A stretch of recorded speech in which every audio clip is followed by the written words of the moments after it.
Cuando suena una alarma de tornado, con suerte tienes media hora para refugiarte. Pero un tornado puede formarse y disiparse en segundos, así que su pronóstico es un reto. Para algunos, el primer aviso es la visión de un gigantesco vórtice gris de vientos extremos girando violentamente en el horizonte. ¡Dios mío!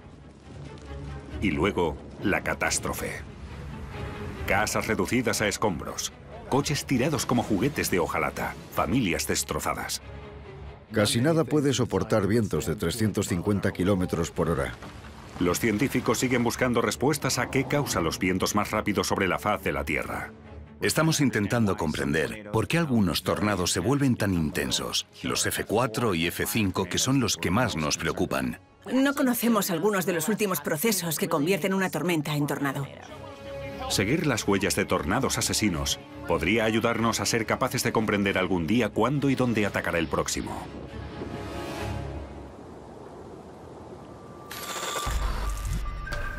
En todo el planeta, la humanidad se expone a la catástrofe. El desastre acecha bajo la superficie de la Tierra. Golpea desde el cielo o nos engulle desde el mar.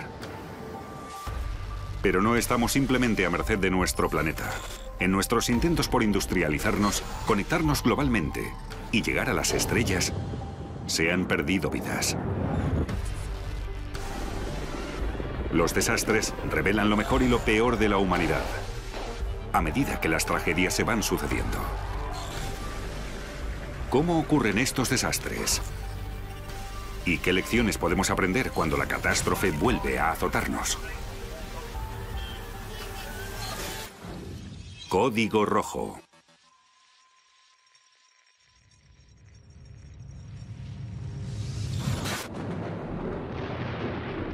Estados Unidos es un hervidero de tornados. Aquí se producen más que en cualquier otro país. Pero la primavera de 2011 llevó la devastación a numerosos estados, en la oleada más destructiva y extendida en la historia estadounidense. Durante 4 fatídicos días en abril, 360 tornados arrasaron múltiples estados, matando a cientos de personas y pasando una factura de 12.000 millones de dólares.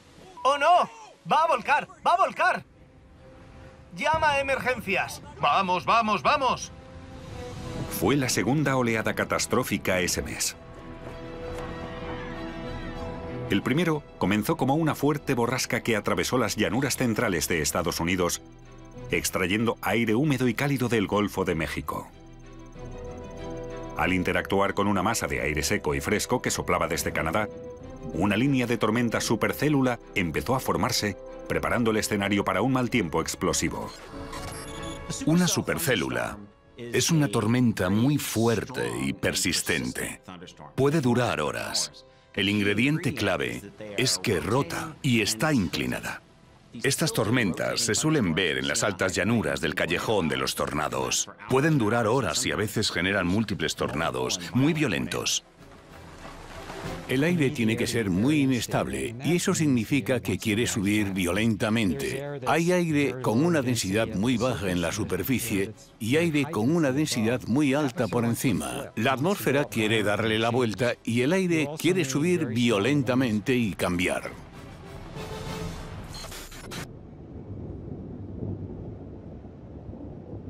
Si aire fresco, descendente y seco pasa sobre aire húmedo y caliente que quiere ascender, es el escenario perfecto para que se dé la vuelta. Esto pasa en tormentas normales que pueden desaparecer rápidamente. Lo que ocurrirá es que la lluvia caerá refrescando la corriente de aire ascendente original y básicamente ese es el ciclo vital de una tormenta que llaman de masa de aire. Para crear una supercélula se necesita el ingrediente añadido de fuertes vientos multidireccionales a diferentes altitudes.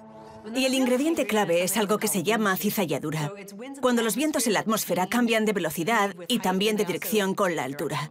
Eso crea una rotación, pero esta rotación es horizontal, y como sabemos, los tornados son verticales. Al final, esta rotación horizontal, estas supercélulas, tienen corrientes de aire ascendente muy fuertes y se inclinan hasta el plano vertical. Entonces, aparece la supercélula y las tormentas giratorias. Esa rotación actúa para sacar la lluvia al lateral de la corriente ascendente y permite que la supercélula exista mucho más tiempo que una tormenta normal de masa de aire. En lugar de enfriarse sola, una supercélula giratoria sigue y sigue girando. Esas suelen ser las tormentas más fuertes asociadas al peor tiempo, con vientos, granizo y luego tornados. Normalmente los tornados más fuertes vienen de estas tormentas. Un tornado muy grande está cruzando la carretera justo delante. Ahora viene la parte complicada de cómo se forma un tornado. Hay corrientes de aire ascendente y descendente asociadas con la parte giratoria de la supercélula. Y la corriente descendente baja la rotación a la superficie. Solo una pequeña fracción de supercélulas produce tornados. Es un reto para la meteorología.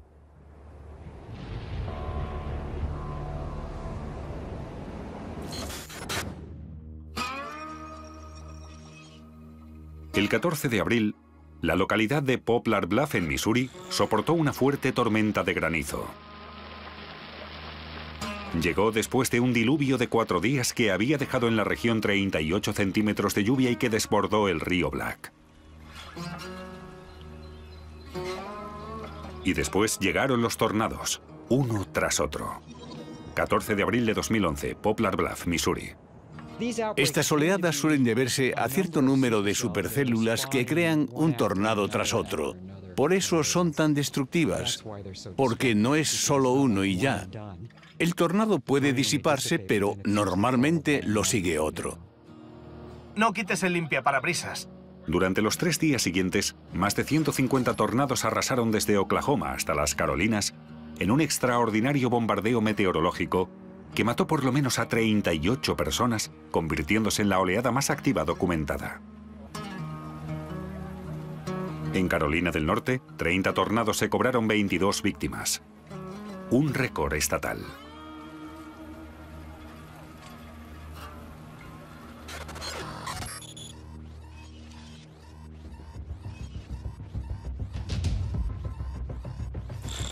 Unos días después, en una Semana Santa terrorífica, 2 supercélulas de gran tamaño llegaron a San Luis, Missouri, creando 5 tornados.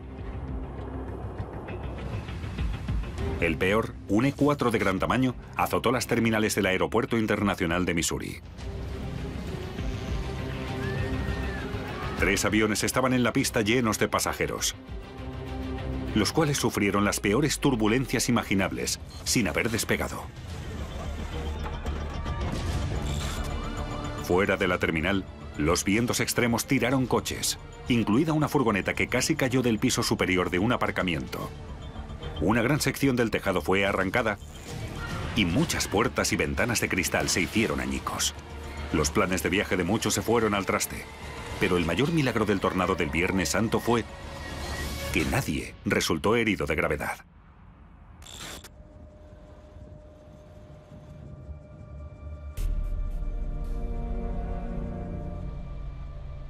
Unos días después, la superoleada empezó a gestarse. Un gigantesco sistema de bajas presiones llegó desde el oeste, haciendo saltar las alarmas por las llanuras centrales. Según los partes meteorológicos, el infierno estaba a punto de desatarse en varios estados. El Centro de Predicción de Tormentas activó una alerta de tornados para una situación especialmente peligrosa en Arkansas, Missouri, Texas, Oklahoma y Luisiana, parte del famoso callejón de los tornados.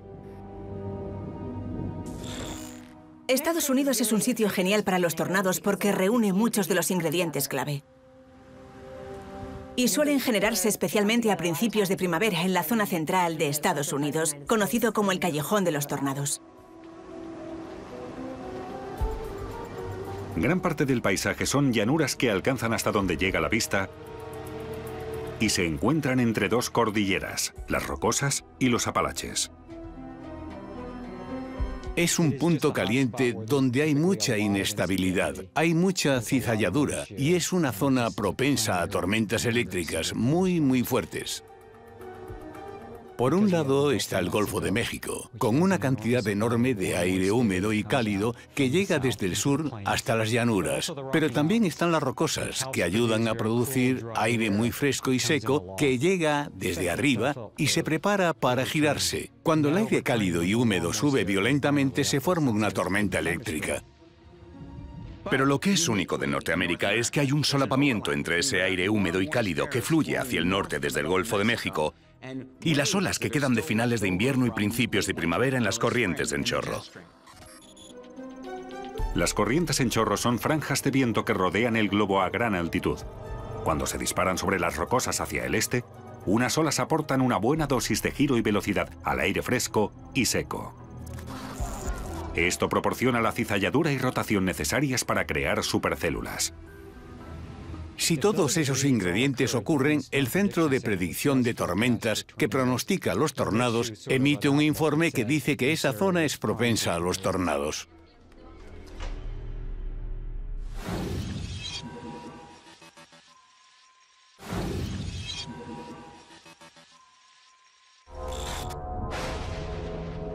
El 25 de abril de 2011 por la tarde, el primer tornado que causaría varias muertes llegó a Vilonia, en el condado de Faulkner, en Arkansas. Era un tornado de cuña EF2. 25 de abril de 2011, Vilonia, Arkansas. Los tornados de cuña reciben su nombre porque son tan anchos que a veces parecen como un bloque de nubarrones encajado en el suelo. Siempre dicen que suena como un tren, pero no. Era un viento muy fuerte, se nos taponaron los oídos y en unos segundos había pasado.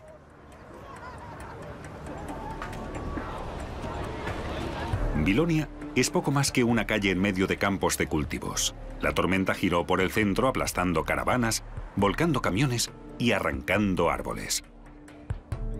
Necesitamos soldados. Que venga gente a echarnos una mano para recoger y amontonar cosas. 4 personas murieron, cifra que podría haber sido más alta si la ciudad no hubiera recibido un aviso media hora antes. Creo que se nos da bastante bien intentar pronosticar supercélulas o tormentas eléctricas tornádicas. Lo difícil es saber si esa tormenta eléctrica producirá un tornado y cuándo lo producirá. Si me preguntáis por un porcentaje, diría que el 20% de todas las tormentas giratorias producen tornados. No se pueden predecir los tornados a largo plazo. Solo las condiciones que aumentan sus probabilidades. Durante la oleada de abril, la media del tiempo de aviso fue de unos 25 minutos. Pero luego está el Centro de Predicción de Tormentas, que analiza el tiempo en todas partes y busca amenazas climatológicas severas. Se observa continuamente la atmósfera y esos datos se introducen en modelos informáticos. Se analizan los sistemas que llegan y se buscan los ingredientes clave que forman las supercélulas, porque son las que crean los tornados más fuertes. Algunos aspectos de la formación de tornados siguen siendo un misterio y la ciencia meteorológica es relativamente joven.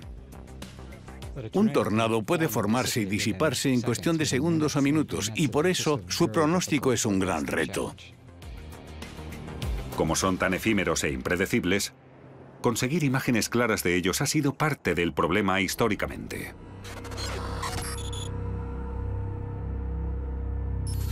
El tornado de Dallas en 1957 fue un punto de inflexión en la investigación sobre los tornados. Mientras asolaba 25 kilómetros por una zona metropolitana, fue claramente visible durante unos 40 minutos. Se convirtió en uno de los tornados mejor documentados. Más de 100 personas lo grabaron. 2 de abril de 1957, Dallas, Texas. A partir de estos vídeos y de otras fotografías, los científicos pudieron calcular las velocidades del viento y del tornado. Los científicos también pudieron relacionar esas velocidades con los daños en el suelo. En esa tormenta, 500 personas se quedaron sin hogar, 200 resultaron heridas y 10 fallecieron. La mayoría de informes sobre tornados provienen de observación no científica. Si preguntan a un granjero qué ha pasado, el granjero contestaría: bueno, perdimos el tejado de esta casa y por algún motivo mi gallina quedó totalmente desplumada después de que pasara el tornado. Entonces deberían calcular cómo tendría que ser el viento para desplumar una gallina. A principios de los años 60, el sistema de carreteras interestatales de Estados Unidos quedó terminado, así que era posible llegar hasta una tormenta eléctrica y empezar a hacer observaciones científicas. Uno de los investigadores, llamado Neil Ward, fue la primera persona a la que se le ocurrió subirse al coche y perseguir una tormenta eléctrica. Lo que descubrió fue que había una serie de eventos muy característicos en estas tormentas que precedían a la formación de tornados. Por ejemplo, descubrió que había una base de nubes y antes de que se forme el tornado, la base de nubes sufre una bajada que se llama el muro de nubes y se forma una columna de lluvia detrás del muro de nubes. Hizo varias observaciones científicas. El estudio de los tornados dio un gran salto en los años 70 cuando un equipo de científicos logró por primera vez interceptar un tornado con un radar Doppler experimental.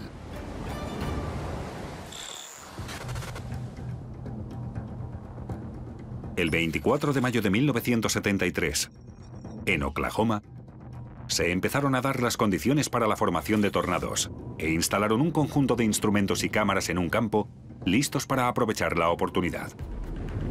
Se produjo un tornado muy fuerte y eso dio pie al desarrollo o formación del Laboratorio Nacional de Tormentas Severas. En el momento justo, un tornado F4 atravesó la localidad agrícola de Union City y por primera vez, unos científicos pudieron capturar su ciclo de vida entero con un radar de principio a fin.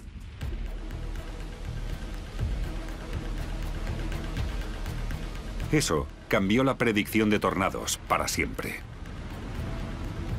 El Laboratorio Nacional de Tormentas Severas fue fundado por la Administración Nacional Oceánica y Atmosférica, que también fundó el Servicio Meteorológico Nacional, el Centro de Predicción de Tormentas, el Centro de Huracanes. Pero el laboratorio se centra en la investigación, la cual se puede aplicar rápidamente para mejorar los pronósticos de tornados y otras tormentas severas, incluidas las tormentas de granizo, inundaciones y otros fenómenos.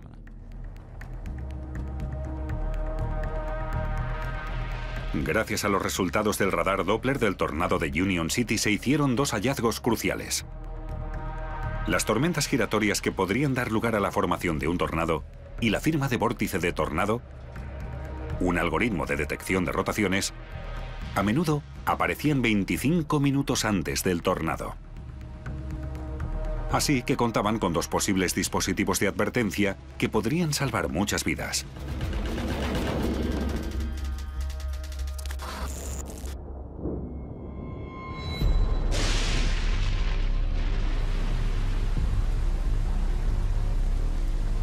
Justo un año después del tornado de Union City, se produjo la superoleada de 1974. Sigue siendo la avalancha de tornados más letal registrada en Estados Unidos. Como el Servicio Meteorológico Nacional seguía usando el equipo de los años 50, las advertencias prácticamente eran inexistentes. Fue una oleada especialmente violenta, con 30 tornados EF4 y EF5. Murieron 335 personas y 6.000 resultaron heridas.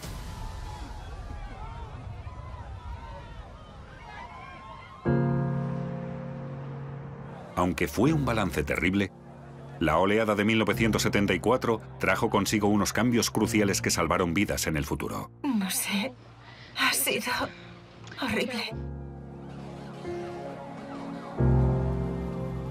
Y lo más importante, se aumentó el presupuesto para la investigación de los tornados. ¿Qué vamos a hacer? Lo hemos perdido todo. Y además se empezó a usar la escala Fujita como lenguaje estándar para que los científicos pudieran hablar de la fuerza de los tornados.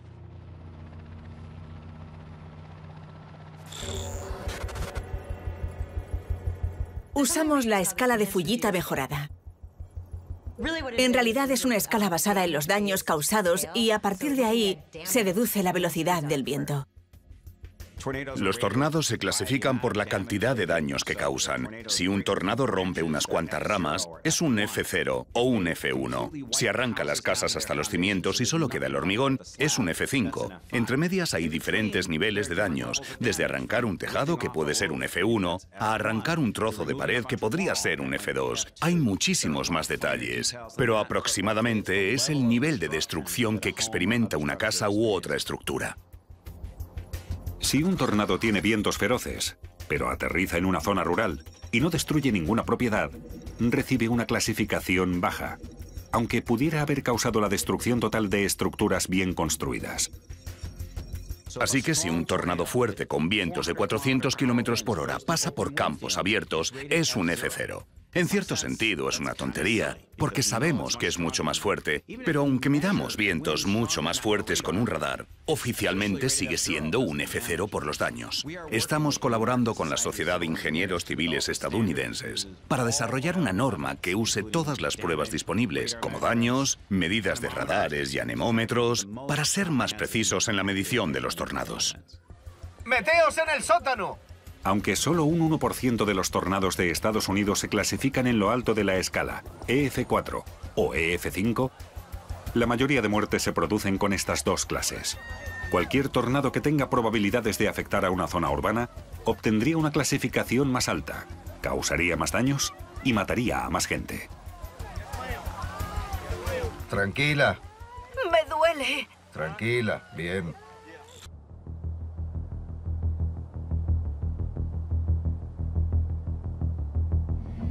Con la llegada del radar Doppler, los investigadores pudieron medir las velocidades extremas de los vórtices de los tornados. El radar Doppler usa rayos microondas para atravesar las tormentas. Estas microondas se pueden reflejar en partículas como la lluvia, el granizo y demás. El radar usa el efecto Doppler para deducir en qué dirección y a qué velocidad viajan estas partículas, según cómo cambien la señal reflejada. Si el objeto se aleja de la antena, se detecta una señal de frecuencia más baja y más alta si el objeto se mueve hacia la antena. Un ordenador traduce la información a una representación visual en la que se ven las diferentes frecuencias con distintos colores que representan la velocidad y la dirección.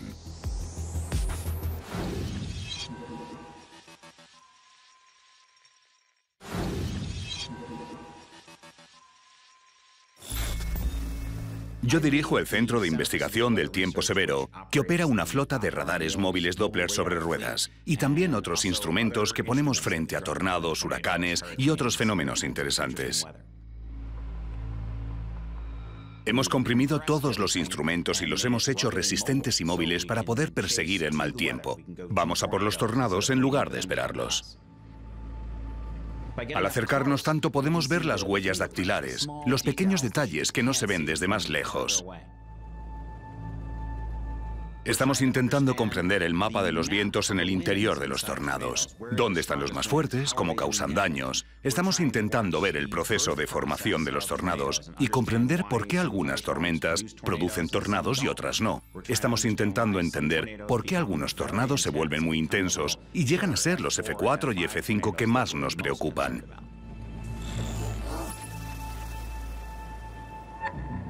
Con un radar se puede medir la velocidad de los vientos de fuerza increíblemente destructiva.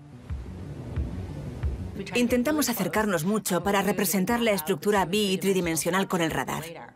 Cuanto más te acerques, mejor verás el interior del tornado por abajo, y cuanto más te acerques a la superficie, verás los vientos que impactan contra las estructuras, la gente. Es posible que los vientos más fuertes producidos sobre la faz de la Tierra estén asociados con los tornados. Estudios recientes que usan radares Doppler móviles han documentado vientos inequívocos de alrededor de 135 a 140 metros por segundo, casi 480 kilómetros por hora. Es una cifra impresionante. Lo realmente fascinante es cómo el tornado puede producir un viento tan fuerte y localizado en la base del embudo. Ahora mismo hay una buena red de radares por todo Estados Unidos. Se puede ver la rotación de la tormenta, que también es un indicador de la tornadogénesis. La rotación en una tormenta puede verse como un característico gancho, el tornado en sí mismo como un par de bandas rojas y verdes. El radar Doppler también puede ayudar a los meteorólogos a identificar las firmas de los tornados como bolas de escombros en zonas de alta reflectancia en las que el tornado puede llevarse volando los escombros. Los tornados especialmente fuertes pueden causar bolas de escombros enormes, como el tornado EF5 de Bridge Creek. Uno de los tornados más fuertes que hemos observado pasó por el centro de Oklahoma, cerca de Bridge Creek y Moore en 1999. Ese tornado pasó directamente por una zona metropolitana y tuvo un impacto tan alto que mató a casi 40 personas y destruyó miles de casas. Solo un tornado. Y medimos los vientos más fuertes que hemos visto jamás. O creo que ha visto nadie. De casi 500 kilómetros por hora.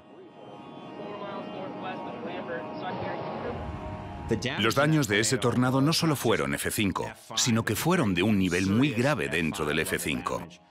Las casas fueron arrancadas de los cimientos. Los campos quedaron destrozados. Arrancó la hierba. Fue un tornado extremadamente fuerte que impactó muchísimo a las zonas afectadas. Oklahoma City está cerca del corazón del callejón de los tornados en Estados Unidos, y a Moore le han tocado bastantes. Más de 20 tornados y unos cuantos especialmente violentos y destructivos. La tarde del 20 de mayo de 2013, otro tornado EF5 bastante duradero arrasó la ciudad. Barrios enteros quedaron como si hubieran pasado por una batidora. Tan irreconocibles que tuvieron que imprimir con urgencia los carteles de las calles para que los equipos de rescate supieran dónde estaban. En la ruta del tornado se encontraban 2 colegios de primaria. Los padres fueron a recoger a sus hijos, solo para descubrir, horrorizados, que prácticamente no quedaba nada de los edificios. Milagrosamente, no murió nadie en el colegio Briarwood. Pero 7 niños fallecieron en Plaza Towers. Ninguna de las escuelas tenía refugios. Tras la destrucción, hubo protestas para pedir cambios. Distritos escolares de todo el estado exigieron más presupuesto para poder construir refugios de tornados en todos los colegios que corrieran peligro. Los tornados EF5 son extremadamente escasos. Pero en la superoleada de 2011 se produjeron 3 EF5 y 12 EF4, lo cual ayuda a explicar por qué se produjo una destrucción tan extendida. La mayoría de tornados se produjeron el mismo fatídico día, el 27 de abril. Y más de 300 personas murieron en 24 horas. Alabama se llevó la peor parte. Se está aproximando, es muy fuerte. La oleada de 2011 se produjo principalmente en el sudeste. Tuscaloosa y Birmingham sufrieron especialmente. En Tuscaloosa y Birmingham, la primera oleada llevó casi 3 docenas de tornados esa mañana, que tiraron los cables de electricidad y de la luz. Pocos esperaban que una segunda ronda de supercélulas estuviera a punto de crear los tornados más violentos y duraderos. Esa tarde, un EF4 increíblemente ancho que abarcaba más de 26 campos de fútbol arrasó 130 kilómetros de terreno con vientos de velocidades superiores a 300 kilómetros por hora. 65 personas murieron solo por ese tornado. Solo el coste de recoger los escombros de Tuscaloosa se calcula que ascendió a $100 millones. Doy gracias porque todos hayamos sobrevivido, pero ha sido una de las experiencias más horribles que he vivido. A veces la gente se sorprende porque no están en el callejón de los tornados, que incluye la zona de Texas, Oklahoma, Kansas, Nebraska y Iowa. Pero en el sudeste también pueden sufrir tornados bastante graves. Alabama se encuentra en el callejón Dixie, una región del sudeste propensa a los tornados. Aunque sufre menos tornados que el conocido callejón de los tornados, Allí suelen ser más duraderos. El callejón Dixie es la región más letal para los tornados, pero esto no solo se basa en la velocidad del viento. En el callejón Dixie, los tornados pueden ocurrir en cualquier época, incluso en invierno o también de noche. Esto hace que la gente no esté tan preparada para responder ante una alerta y es más fácil que la pillen desprevenida. Sabía que tenía problemas cuando vi un edificio desmoronándose al otro lado de la carretera. Cuando me quise dar cuenta estaba rodando. La mitad de las casas rodantes de la nación se encuentran en el sudeste. Yo vivía en esa caravana de ahí. Tuve suerte de que solo retorciera el techo de la mía. Según el Centro de Predicción de Tormentas, la mayoría de muertes relacionadas con tornados suceden en casas rodantes. Por desgracia, mi hermano no tuvo tanta suerte y el tornado destrozó la suya. Cuya estructura no es tan segura como una casa bien construida. Además, en el condado de Dixie, el paisaje es diferente. Gran parte está cubierto por árboles, hay muchas colinas y humedad. Las nubes son más bajas y es más difícil ver los tornados.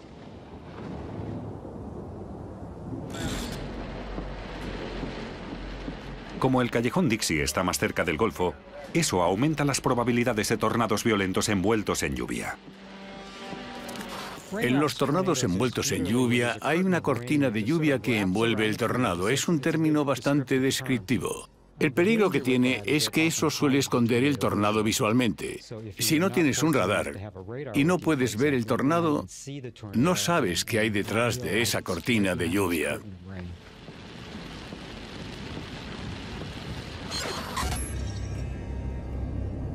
El tamaño de un tornado parece ser una cuestión subjetiva y científica.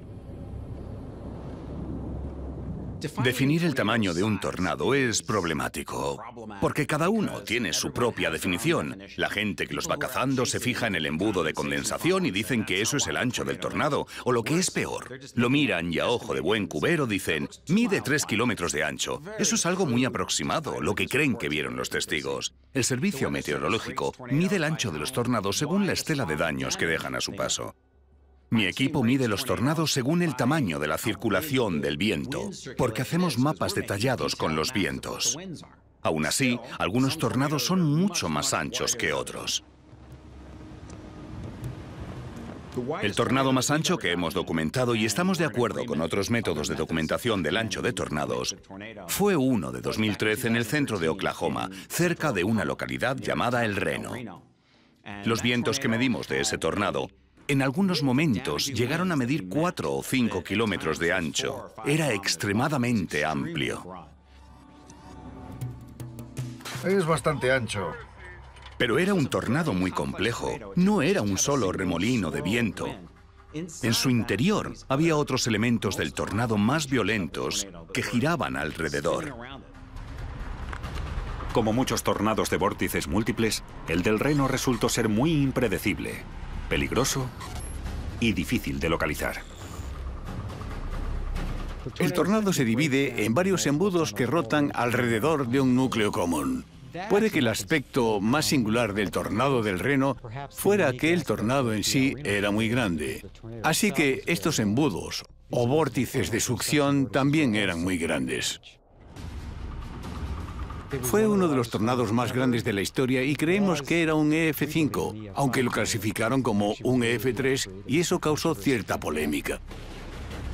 Aunque el de El Reno fue clasificado como un EF3 debido a los daños, los vórtices individuales son unos de los más fuertes jamás documentados. La medida más alta, de 475 km por hora, fue la velocidad más alta jamás medida, solo por debajo del tornado de Bridge Creek.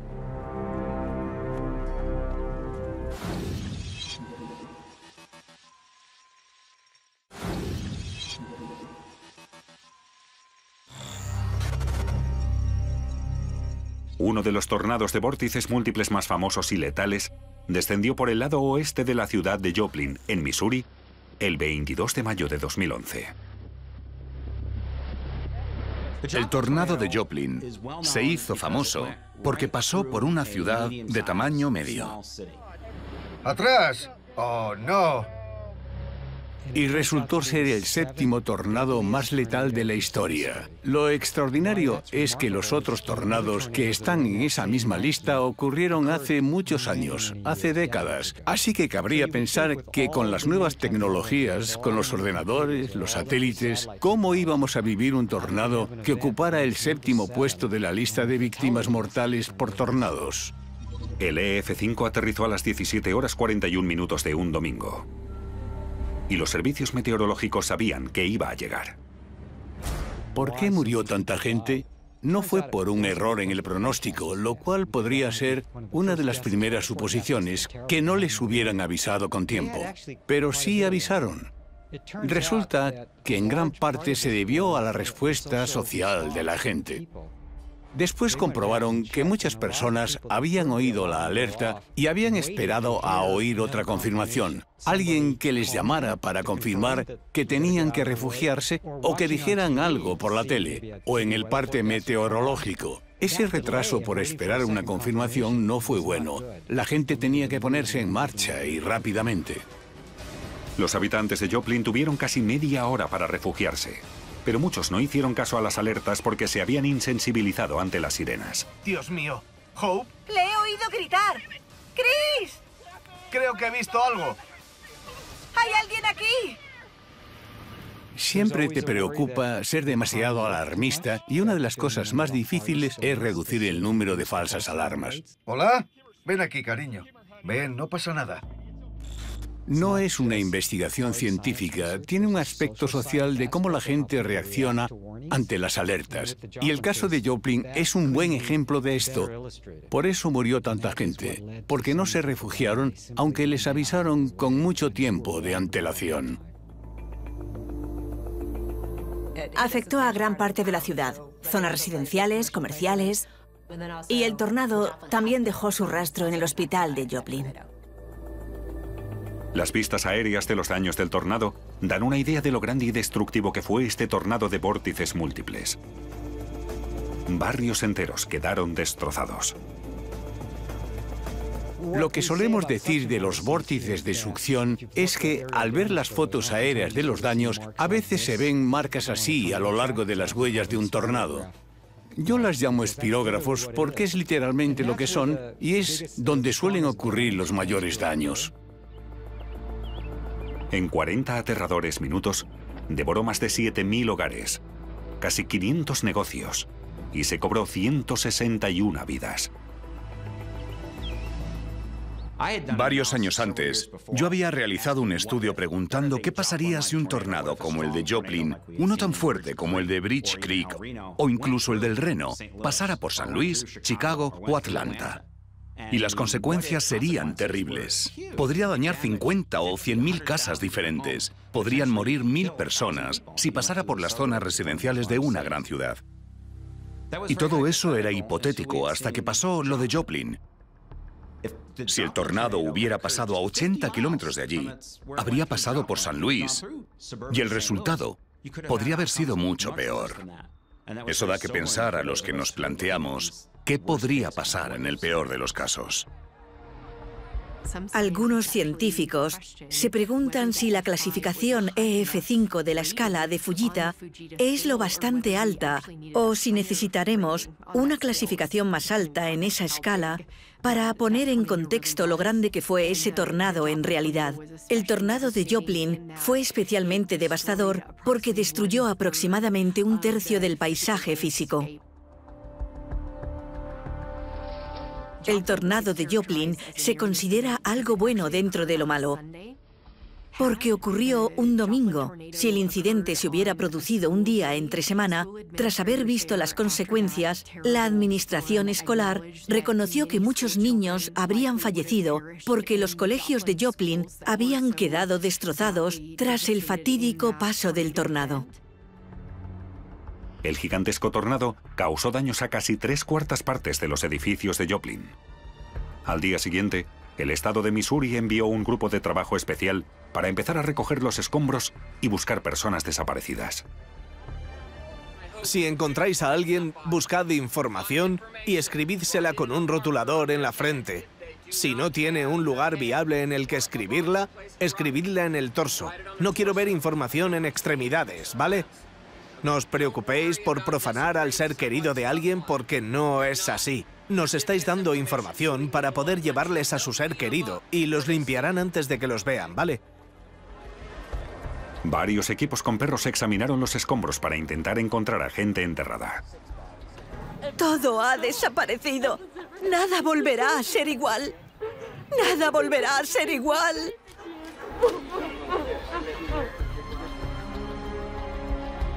A pesar de que decenas de voluntarios fueron a ayudar a limpiar tras el desastre, la ciudad permaneció en estado de alerta máxima porque unas tormentas volvieron a aparecer en el horizonte y azotaron la ciudad.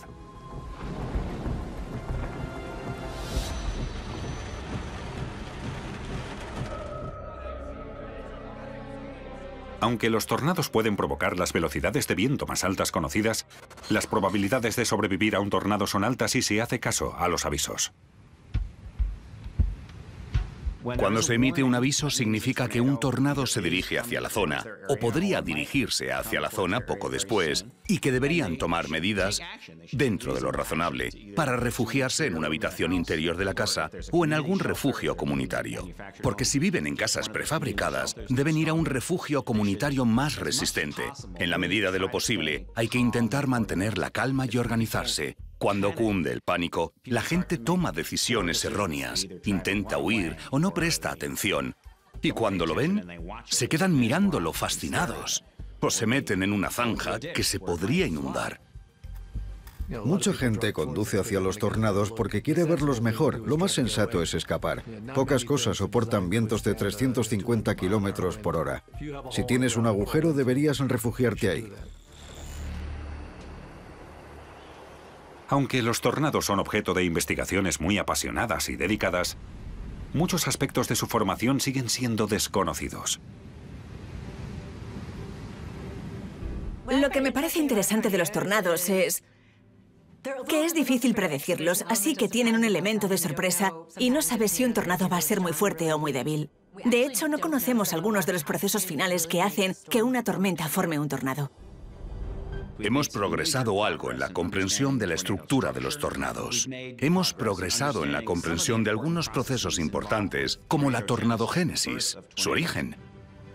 Así que sabemos qué días hay bastante energía para que se formen tormentas eléctricas o llegarán olas en las corrientes en chorro. Lo que no podemos saber son los detalles. Y claro, eso es lo que importa a la gente que vive en la ruta de los tornados. Aquellos que viven en la ruta de los tornados tienen muchas preguntas que necesitan respuesta para saber la diferencia entre una tormenta severa que se aproxima por el horizonte y la destrucción inminente. Los detalles son: ¿cuándo se formarán exactamente los tornados? De esas 6 supercélulas diferentes, ¿cuáles formarán los tornados?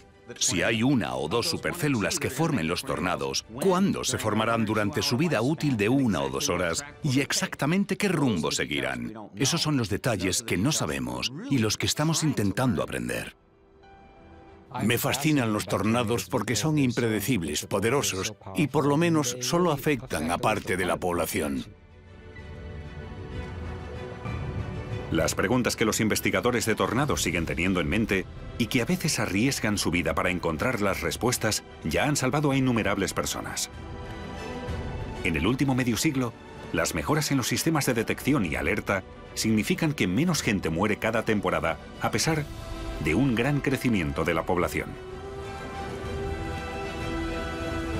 Incluso para aquellos que viven en pleno callejón de los tornados, los coches, las armas y el fuego siguen siendo peligros cotidianos mucho mayores que un tornado. El motivo por el que la gente no pierde el sueño por esto es porque la probabilidad de que te afecte un pequeño embudo en un territorio tan amplio es pequeña.